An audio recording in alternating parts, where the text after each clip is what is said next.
వెనక్కి కొద్దిగా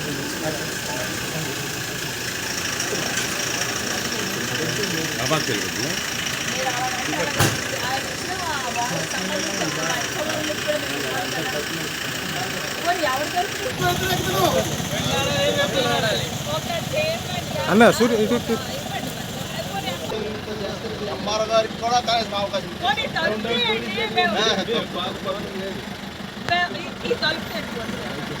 రాష్ట్రంలో ఎంత అరాచకం జరుగుతుందో కళ్ళారా ప్రత్యక్షంగా ఈరోజు మనం చూస్తున్నాం.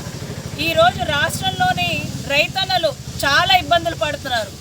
ఎరువులు లేక సరైన ఎరువులు సకాలంలో వేయకపోవడం వల్ల వాళ్ళ దిగుబడి కూడా రాని పరిస్థితుల్లో రైతులు ఎంతో నష్టపోతున్నారు.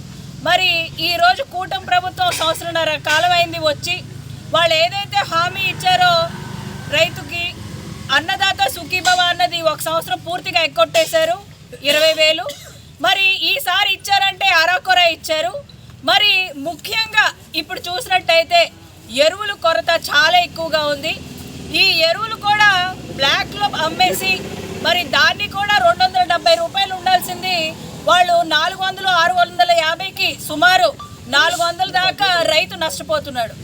ఈరోజు వర్షాకాలం వల్ల ఎంతోమంది రైతులు పంట నష్టమైతే వాళ్ళకి కనీసం ఇన్పుట్ సబ్సిడీ కూడా వాళ్ళకి ఎక్కడ ఇవ్వట్లేదు. జగన్మోహన్ రెడ్డి గారి హయాంలో మరి రైతు భరోసా సెంటర్స్ పెట్టి నాణ్యమైన విత్తనాలు మనం అన్ని టెస్ట్ చేసి ఇచ్చి ఎక్కడా కూడా 5 సంవత్సరాల్లో ఒక బస్తా కొరత ఉన్నదన్నది ఎక్కడా లేదు. కానీ సంవత్సరంన్నర అయ్యింది, ఈ రోజుకి కూడా వాళ్ళు ఇస్తున్నాము అంటే ఎలా ఇస్తున్నారు? టీడీపీ నాయకుల ఇంటి దగ్గరే ఆ బస్తాలు దిగుతున్నాయి. వాళ్ళు ఎవరికి స్లిప్పులు ఇస్తున్నారు, ఎవరికి వేస్తారో నాకు అర్థం కావట్లేదు. రైతు అన్నవాడు పంట పండిస్తున్నాడు అంటే ఆడేమి కులానికి మతానికి పార్టీకి చూడట్లేదు. ఆడు పండించిన పంట అందరూ తింటున్నారు. మరి అలాంటి రైతుకి పార్టీ చూసి వాళ్ళు కూపన్లు ఇచ్చి వాళ్ళకి ఇవ్వడం ఏంటి ఎరువులు? ఇది చాలా అన్యాయం. దీన్ని ఎన్ని మార్లు మనం కంప్లైంట్ చేశాము, ఎన్ని చేసినప్పటికీ కూడా ఇది ఏకపక్షంగా టీడీపీ నాయకులు ఒకే ధోరణితో వెళ్తూ ఎంతో ఇబ్బంది పెడుతున్నారు. ఈరోజు రైతుల కోసం మేము ప్రతిపక్షంలో జగన్మోహన్ రెడ్డి నాయకుల ఆధ్వర్యంలో ఆయన ఇచ్చిన పిలుపు మేరకు ఈరోజు ధర్నాకి వెళ్తుంటే దాన్ని కూడా అడ్డగించి ఇవాళ హౌస్ అరెస్ట్ చేసి మాకు వెళ్ళనీయకుండా చేస్తున్నారు.